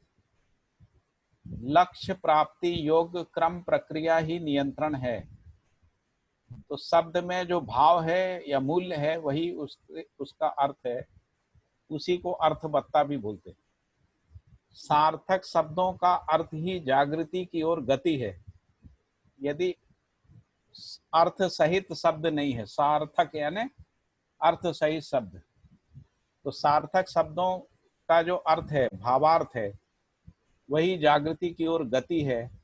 क्योंकि शब्द का अर्थ अस्तित्व में वस्तु है। भाव में जो उपयोग पूर्ण अनिवार्यता है वही उसका महत्व है। उपयोग पूर्ण अनिवार्यता में जो निश्चित दिशा है वही उसकी दृढ़ता है। यही सम्यक संकल्प है। सम्यक संकल्प में जो पूर्णता है वही अनुभव है। समझ में आ रहा है? भाव क्या है? जो शब्द में अर्थ है वही भाव है। भाव में जो उपयोग पूर्ण अनिवार्यताएं हैं यही उसका महत्व है। उपयोग पूर्ण अनिवार्यता में क्या होता है? तो निश्चित दिशा है, यानी शब्दों का प्रयोग निश्चित दिशा को इंगित करने के अर्थ में यदि होता है वही दृढ़ता है, जिसको हम दृढ़ता कहते हैं। यही सम्यक संकल्प है। दृढ़ता ही सम्यक संकल्प है। सम्यक संकल्प में जो पूर्णता है वही अनुभव है। जो क्रम से मन वृत्ति चित्त बुद्धि आत्मा में पाई जाने वाली सुसंस्कृत मौलिक क्रियाएं हैं, भाव का तात्पर्य होने से है। भाव का तात्पर्य होने से। इसके बाद है क्रिया शक्ति, इच्छा शक्ति, ज्ञान शक्ति। क्रिया शक्ति, इच्छा शक्ति तथा ज्ञान शक्ति नामक दिव्य बुद्धियां प्रत्यक्ष हैं। इन्हीं को कासा, आकुति और मेधा बोलते हैं। कासा मतलब क्रिया शक्ति, इच्छा मतलब आकुति, ज्ञान शक्ति यानी मेधा, जिनके उदय से ही मनोबल, बुद्धि बल और आत्मबल है। तो जिसको कासा कह रहे हैं वो मनोबल है, आकुति बुद्धि बल है और मेधा आत्मबल है। फिर लिखा है कि शक्ति त्रय जागरण है। शक्ति त्रय जागरण यानी इच्छा शक्ति, क्रिया शक्ति, ज्ञान शक्ति के जागरण के बिना त्याग और प्रेम प्रमाणित नहीं होता। त्याग का मतलब है भ्रम मुक्ति और प्रेम का मतलब है जिसको करुणा कहते हैं। फिर अगला सेंटेंस है शरीरमय जीवन के लिए मनुष्येतर प्राणियों की तथा मनोमय, बुद्धिमय, आत्ममय जीवन के लिए मानव मात्र की सृष्टि है। तो जो सृष्टि है वो दो प्रकार की है। एक है शरीरमय जीवन के लिए, मतलब जब शरीर जीवन को चलाता है, और दूसरी है जब जीवन से शरीर चलता है ना। तो जीवन से शरीर चलता है मतलब जो मनोमय, बुद्धिमय, आत्ममय जीवन के लिए मानव मात्र की सृष्टि है। और जीव सृष्टि तो अस्तित्व में सभी सृष्टियां किसी एक प्रयोजन से हैं। तो जो शरीरमय विधि से एक प्रकार का प्रमाण है सहअस्तित्व का, मनोमय, बुद्धिमय, आत्ममय जीवन के आधार पर दूसरे तरीके से प्रमाण है। तो अभी मानव के रूप में जो सृष्टि है उसका प्रमाण अभी आया नहीं है, उसकी प्रतीक्षा में है मानव, है ना। ब्रह्म मुक्ति यानी त्याग एवं प्रेममय जीवन के द्वारा ही स्व पर कल्याण होता है। प्रेममय जीवन का मतलब है दया, कृपा, करुणा के संयुक्त अभिव्यक्ति, संप्रेषणा, प्रकाशन। तो त्यागमय ब्रह्म मुक्त जीवन एवं प्रेममय जीवन के बिना स्व यानी स्वयं का और पर यानी दूसरों का कल्याण नहीं। फिर लिखा है कल्याण का तात्पर्य जागृति सहज निरंतरता से है। स्व पर कल्याणकारी कर्म यानी स्वयं के कल्याण के लिए कर्म और पर के कल्याण के लिए कर्म। स्व के कल्याण के लिए उपासना, पर के कल्याण के लिए उपासना। स्वयं के कल्याण के लिए ज्ञान और पर के कल्याण के लिए ज्ञान के बिना शांति पूर्ण नहीं होती है। फिर है विरागमय जीवन में अभाव का अभाव हो जाता है। विरागमय जीवन का मतलब होता है जब समृद्धि सहज प्रमाण या असंग्रह के साथ रहने, और दूसरे अर्थ में अनासक्त हो जाते हैं। आसक्ति से विहीन जो जीवन है उसको विरागमय जीवन कहते हैं। तो विरागमय जीवन में अभाव का अभाव हो जाता है। विराग ही आत्म लक्ष्य कारक होता है, क्योंकि जब तक हमको राग है ना, तब तक हम विराग में नहीं रहेंगे। और राग में रहेंगे तो हमारा जो लक्ष्य है वो भौतिकता ही रहेगा, शरीर लक्ष्य रहेगा, इंद्रिय लक्ष्य रहेगा, है ना, और भौतिकता लक्ष्य रहेगी, या रूप, पद, बल, धन आदि लक्ष्य रहेगा। जब तक हम इससे मुक्त नहीं होते हैं तब तक विराग नहीं है, यानी विरागमय जीवन नहीं है। तो जैसे ही विरागमय जीवन होता है तो लक्ष्य आत्मा की ओर हो जाता है, उसी को कह रहे हैं आत्म लक्ष्य। ठीक है योगेश भाई? बिल्कुल ठीक है भैया। अरविंद भाई ठीक है? हाँ भैया ठीक है, बहुत बढ़िया भैया, बढ़िया बढ़िया। फिर लिखा है कि आत्म लक्ष्य के प्रभाव से आत्मबोध होता है। तो जैसे मान लीजिए अब हम पूर्वानुक्रम में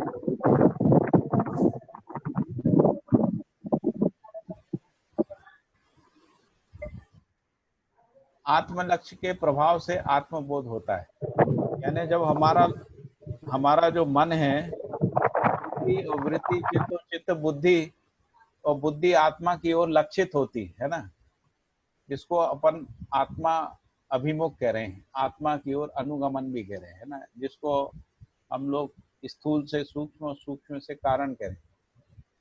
जब ये आत्म लक्ष्य के प्रभाव से आत्मबोध होता है,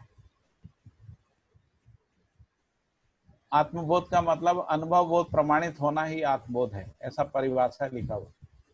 आत्मबोध होने से आत्मदीपन होता है। आत्मदीपन का मतलब होता है जब आत्मा से बुद्धि, चित्त, वृत्ति और मन जो है वो संपन्न हो जाता है। आत्मदीपन का मतलब है आत्मानोन्मुखी बुद्धि, आत्मा के संकेत ग्रहण योग्य क्षमता संपन्न बुद्धि।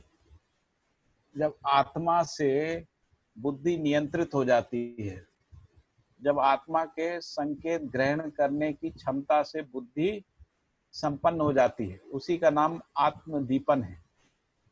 तो पहले आत्मलक्ष्य होगा, आत्मलक्ष्य से आत्मबोध होगा, आत्मबोध से आत्मदीपन होता है। आत्मदीपन से आत्मविश्वास होता है। तो जैसे ही आत्मदीपन होता है तो बुद्धि आत्मा के अस्तित्व पे विश्वास हो जाता है, उसी को आत्मबोध कह रहे हैं ना। ये समझ में आ रहा है? जैसे ही बुद्धि आत्मा के संकेत को स्वीकार करती है तो उसको आत्मा के होने पे विश्वास हो जाता है। इसी को आत्मविश्वास करें। आत्मविश्वास होने से बुद्धि में जो अज्ञान था, जिसको अहंकार कह रहे थे, उस अज्ञान का क्षय हो जाता है। अज्ञान का क्षय होने से आत्म प्रतिष्ठा होती। आत्म प्रतिष्ठा का मतलब है आत्मा के संकेतानुसार बुद्धि, चित्त वृत्ति, मन का क्रियाकलाप होना। तो पहले बुद्धि में आत्मविश्वास होगा। बुद्धि में आत्मविश्वास होने से जो अहंकार आदि के रूप में अज्ञान है उसका क्षय हो जाएगा। अज्ञान का क्षय होने से बुद्धि आत्मा के संकेत ग्रहण करेगी।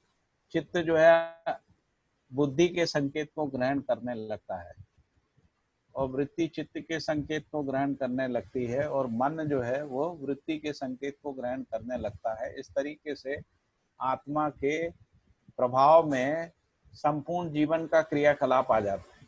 इसी का नाम आत्म प्रतिष्ठा है। इससे पहले तक आत्म प्रतिष्ठा नहीं थी, है ना? इससे पहले तक क्या प्रतिष्ठित था? तो 4.5 क्रिया प्रतिष्ठित थी। अंकल, तो जो आत्मदीपन है, आत्मदीपन में आत्मा बुद्धि, मतलब जो बुद्धि है वो आत्मा से नियंत्रित होगी केवल, ऐसा?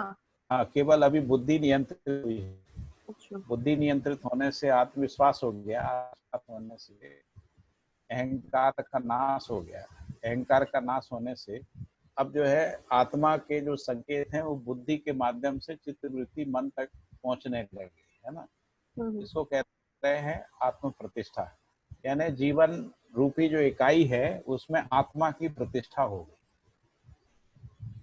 ठीक है?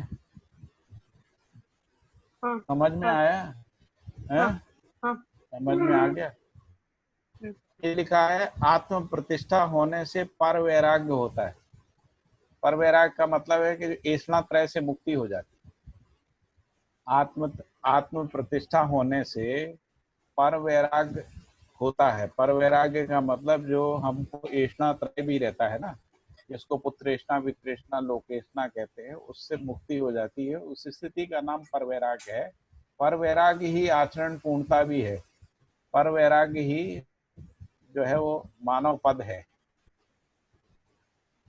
फिर पर वैराग्य से साम्राज्य सिद्धि होती है। साम्राज्य सिद्धि का मतलब होता है सार्वभौमिकता में विचार, अनुभव, अनुक्षण, वीक्षण एवं उसका प्रमाण का प्रकाशन हो जाना।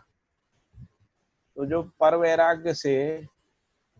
वैराग्य का मतलब होता है कि जब हम तृष्णा से मुक्त हो गए, अब केवल सत्य ही स्वभाव है। अब जब सत्य ही स्वभाव है, उस स्थिति में विचार में सार्वभौमिकता को हम पहचान पाते हैं।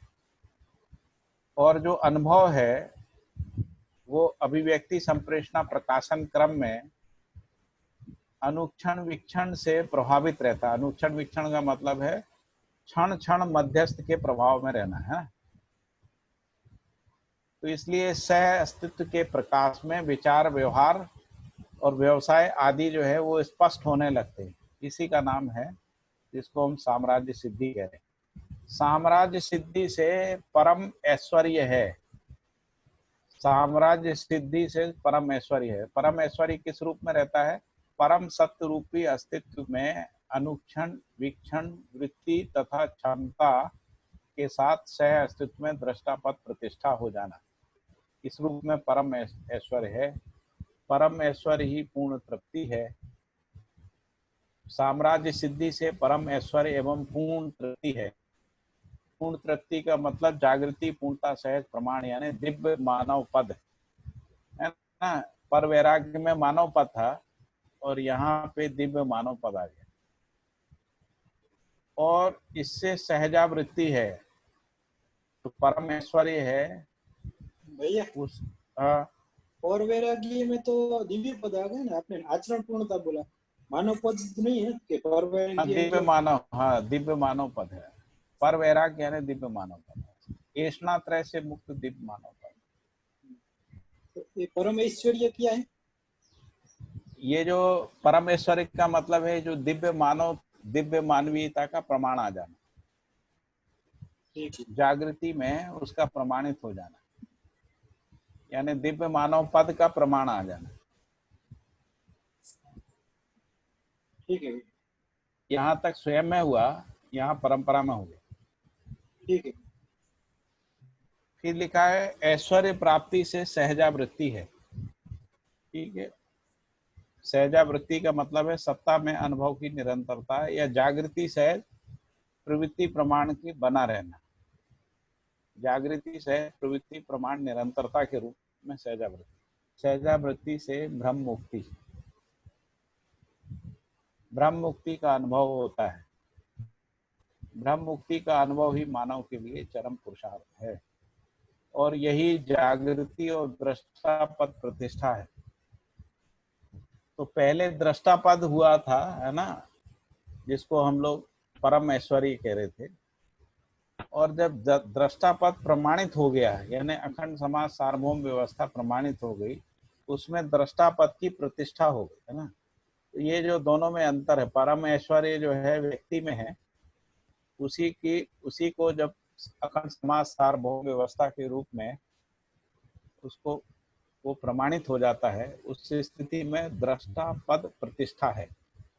तो जो सहअस्तित्व में अनुभव के रूप में जो दृष्टा पद था, उसकी प्रतिष्ठा जो है अखंड समाज सार्वभौम व्यवस्था के रूप में है। दूसरे अर्थों में कहें कि जो दृष्टा पद था वो परावर्तित होके अखंड समाज सार्वभौम व्यवस्था के रूप में प्रमाणित हो गया, उसी को दृष्टा पद प्रतिष्ठा कह रहे हैं। यही पूर्ण जागृति, इससे ज्यादा जागृति का कल्पना नहीं। ठीक है, तो हम लोगों का ये पूरा हो गया।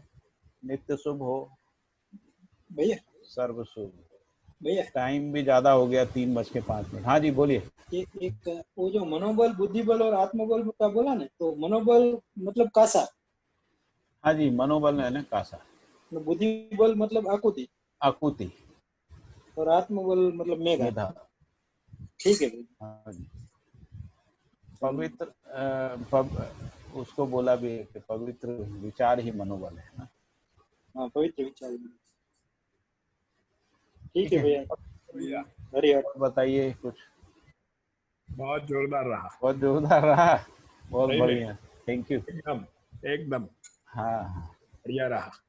आपने सब बहुत जोरदार चीजें लिख दी हैं। बाबा जी ने तो लिखी है भैया, लेकिन आप जैसों ने इसको समझा भी है, तभी तो आप जो है हमको समझा पा रहे हैं। वरना ये बाबा जी ने तो लिखा है, लेकिन जिस अर्थ में लिखा है वो अर्थ भी तो पहुंचना चाहिए।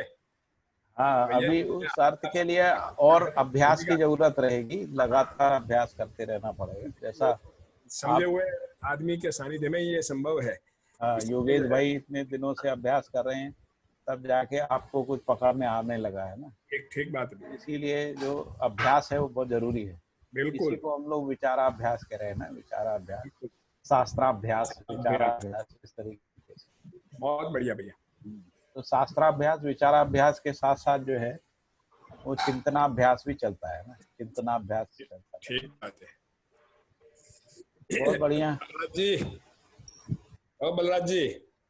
हाँ भाई साहब, कल अपनी बात हुई थी 5 वायु के बारे में, वो प्राणवायु, पंच प्राण, वो अब आज नहीं कल रखेंगे। सुनीता बहन कुछ बताने वाली थी उस पर। ये नहीं, पाठक जी